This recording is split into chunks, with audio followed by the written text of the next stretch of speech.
आपका खून बहुत ही कीमती है, इसको दान करें और दिव्य बनाएं।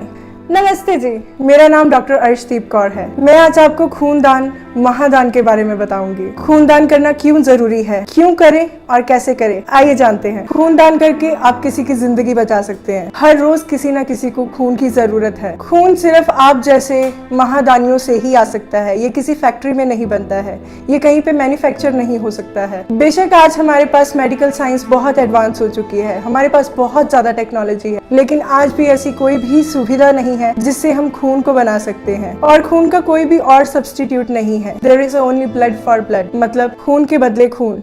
Hi, I'm Dr. Arshdeep and today is 1st July and here I'm celebrating Doctor's Day by donating my blood, and I think this is a good way to celebrate this day.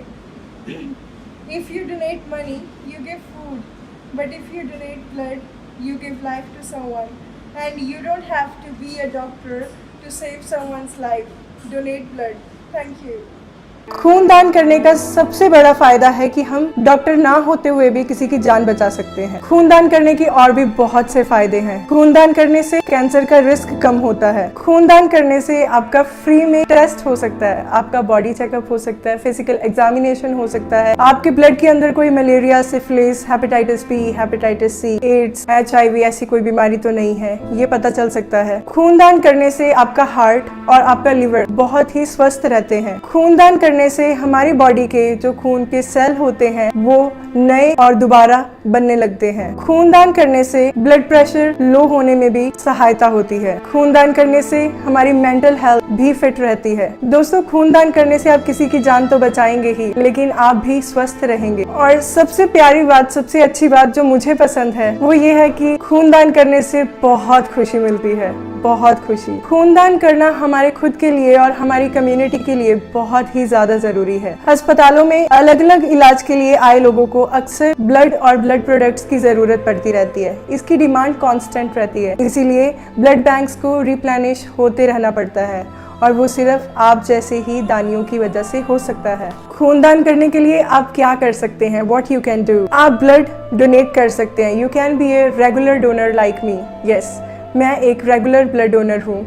मैं as a girl हर 4 months के बाद अपना blood regularly donate करती हूँ। आपको अपना time निकालना चाहिए ब्लड प्रोग्राम्स में पार्टिसिपेट करने के लिए। आपको अपने परिवार के सदस्यों के साथ, अपने दोस्तों के साथ, बाकी सबके साथ शेयर करनी चाहिए ये बात कि हम सबको ब्लड डोनेट करना चाहिए। यदि अगर हम दूसरों को इनकरेज करेंगे ब्लड डोनेशन के लिए तो हम किसी की जान बचा सकते हैं। मान लीजिए आप इस वीडियो से इन्फ्लुएंस होकर ब्लड डोनेट करने चले जाते हैं, तो वहाँ क्या होगा? Let me tell you the donation process. दोस्तों, अगर आप डोनेट करने जा रहे हैं तो डोनेशन से पहले खुद को अच्छे से हाइड्रेट कीजिए, अच्छे से अपना आयरन मेंटेन करके रखिए। आपका HP लेवल एडिक्वेट होना चाहिए। आपको एक कंफर्टेबल ड्रेस पहन के जाना होगा। आप हाफ स्लीव्स ड्रेस पहने।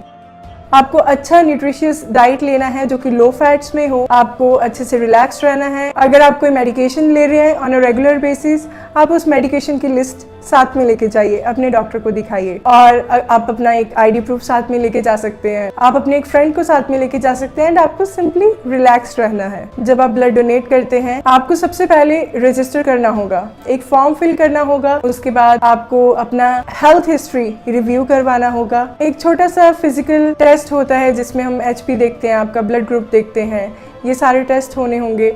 उसके बाद आपको ब्लड डोनेट करना होगा जिसमें यूजुअली 10 मिनट्स लगते हैं ओनली। उसके बाद एक रिफ्रेशमेंट छोटी सी। ब्लड डोनेशन के बाद जब आप रक्तदान कर देंगे उसके बाद आपको अपने आप को अच्छे से हाइड्रेट करना है। कुछ फ्लूइड पीजिए, नारियल पानी, छाछ, नींबू पानी या नॉर्मल पानी पी सकते हैं। आपको अच्छे से खुद को हाइड्रेट करना है। कोशिश करना है कि उस दिन आप कोई हैवी लिफ्टिंग, हैवी एक्सरसाइज ना करें, और आपको एंजॉय करनी है वो फीलिंग जो ब्लड डोनेशन के बाद आपके अंदर आएगी कि यस, आप किसी की जान बचाने वाले हैं। आपका ब्लड किसी को सांसें दे सकता है, किसी को लंबी उम्र दे सकता है, किसी को जिंदगी दे सकता है। अभी मैं आपको बताती हूँ कि दान किया हुआ आपका रक्त कैसे यूज किया जाता है। सबसे पहले तो किसी ब्लड बैंक में, किसी ब्लड डोनेशन कैंप में आपका ब्लड डोनेशन होता है। फिर आपका दान किया हुआ रक्त एक लेबोरेटरी में जाता है। वहां पे आपके ब्लड के 3 कंपोनेंट्स डिफरेंट कर दिए जाते हैं, red blood cells, platelets and plasma. 3 components अलग होने के बाद उनको टेस्टिंग के लिए उनके सैंपल्स भेज दिए जाते हैं। रेड क्रॉस से ब्लड के तीनों कंपोनेंट्स को हॉस्पिटल्स में भेज दिया जाता है ताकि वो जरूरतमंद पेशेंट्स को ट्रांसफ्यूज किया जा सके। उसके बाद लास्ट स्टेप होता है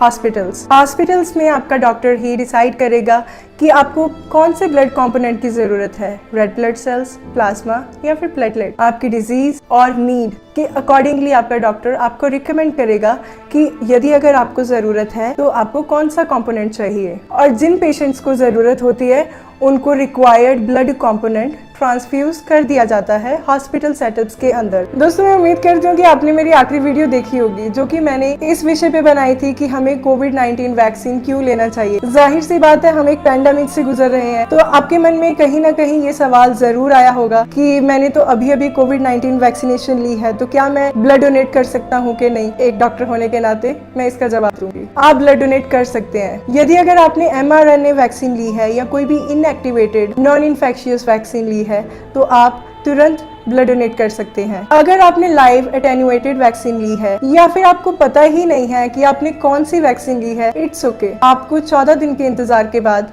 आप ब्लड डोनेट कर सकते हैं। अगर आपने पेंडेमिक के टाइम पे नेसोफेरेंजियल स्वैब जो कि आपने नोज से सैंपल दिया था, अगर वो सैंपल बाय चांस पॉजिटिव आया था या फिर आप सिम्टोमेटिक थे या फिर आप कोविड-19 से अफेक्ट हुए थे, तो भी आप ब्लड डोनेट कर सकते हैं। अगर आपके सिम्टम्स 14 दिन पहले बिल्कुल ठीक हो चुके हैं या फिर आप एसिम्टोमेटिक हो लेकिन आपका SARS-CoV-2 RT-PCR पॉजिटिव आया था और आप एसिम्टोमेटिक थे और इस रिपोर्ट को भी 14 दिन हो चुके हैं, तो आप ब्लड डोनेट कर सकते हैं। अगर आपको कोविड-19 की इन्फेक्शन हुई थी, आपको सिम्टम्स थे और आप बिल्कुल ठीक हो चुके हैं, ठीक होने के 14 दिन बाद आप ब्लड डोनेट कर सकते हैं। अगर आप किसी ऐसे पर्सन के साथ क्लोज कांटेक्ट में आए हैं जो कि कोविड इन्फेक्शन से गुजरा हो और वो सिम्टोमेटिक हो और लैब कंफर्म्ड केस हो, तो भी आपको 14 दिन का इंतजार करना चाहिए। आउट ऑफ द क्यूरियोसिटी, ये वीडियो देखते देखते आपके मन में एक सवाल तो जरूर आया होगा, अरे कितना ब्लड निकाल लेंगे।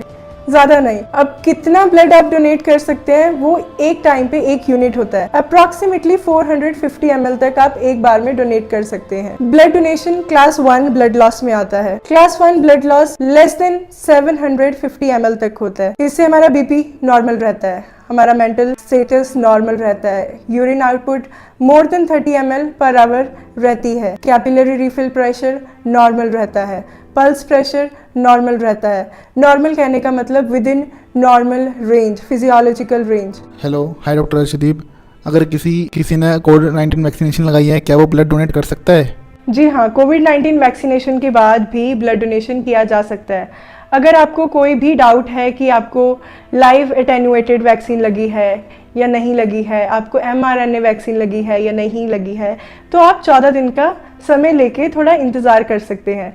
लेकिन अदरवाइज अगर आपको श्योरिटी है कि आपको non infectious non replicating mRNA vaccine लगी है, तो आप तुरंत ब्लड डोनेट कर सकते हैं। माय नेक्स्ट क्वेश्चन, अगर कोई इंसान ब्लड डोनेट करता है, क्या हमें पता लग सकता है कि उसने वैक्सीनेशन ली है नहीं ली? जी नहीं, ऐसी कोई भी इंफॉर्मेशन ब्लड बैग के ऊपर लेबल्ड नहीं होती है, because this is not important thing, क्योंकि कोरोना वायरस जो है वो कभी भी थ्रू ब्लड नहीं फैलता है और बहुत बहुत बहुत मिनिमम या फिर बिल्कुल जीरो चांसेस है। अभी तक ऐसा कोई भी केस रिपोर्ट नहीं हुआ है कि किसी को ब्लड ट्रांसफ्यूजन होने के बाद कोविड-19 की इन्फेक्शन हुई हो। सिर्फ कोविड-19 वैक्सीनेशन ही नहीं, कोई भी और वैक्सीनेशन के बारे में कभी भी ब्लड बैग पे लेबल नहीं किया जाता है कि डोनर ने कौन सी वैक्सीनेशन आज तक ली है और कौन सी नहीं ली है। लेकिन ब्लड को हमेशा टेस्ट किया जाता है इन्फेक्शियस डिजीजेस के लिए कि कहीं ब्लड में किसी भी तरह का पैरासाइट या इन्फेक्शन या फिर कोई भी और वायरस तो नहीं है जिससे ट्रांसफ्यूजन के बाद कोई भी खतरा हो रेसिपिएंट को। Doctor Arshdeep, my third and last question is, do the vaccination affect the blood supply? जी नहीं, कोविड-19 वैक्सीनेशन से ब्लड सप्लाई कभी भी अफेक्ट नहीं होती है, क्योंकि कोविड-19 इन्फेक्शन जो है वो कभी भी ब्लड ट्रांसफ्यूजन से नहीं फैलती और ऐसा अभी तक कोई भी केस सामने नहीं आया है। दोस्तों, आज के लिए बस इतना ही। नीचे कमेंट बॉक्स में जरूर बताइए कि आपको मेरी वीडियो में सबसे अच्छी बात कौन सी लगी। ये वीडियो ज्यादा से ज्यादा लोगों में शेयर कीजिए। मेरा उत्साह बढ़ाने के लिए लाइक जरूर कीजिए। मेरे साथ जुड़े रहने के लिए चैनल को सब्सक्राइब कीजिए ताकि आने वाली सारी वीडियोस मेरी आप तक पहुंच पाएं। वीडियो को एंड तक देखने के लिए आपका बहुत बहुत धन्यवाद।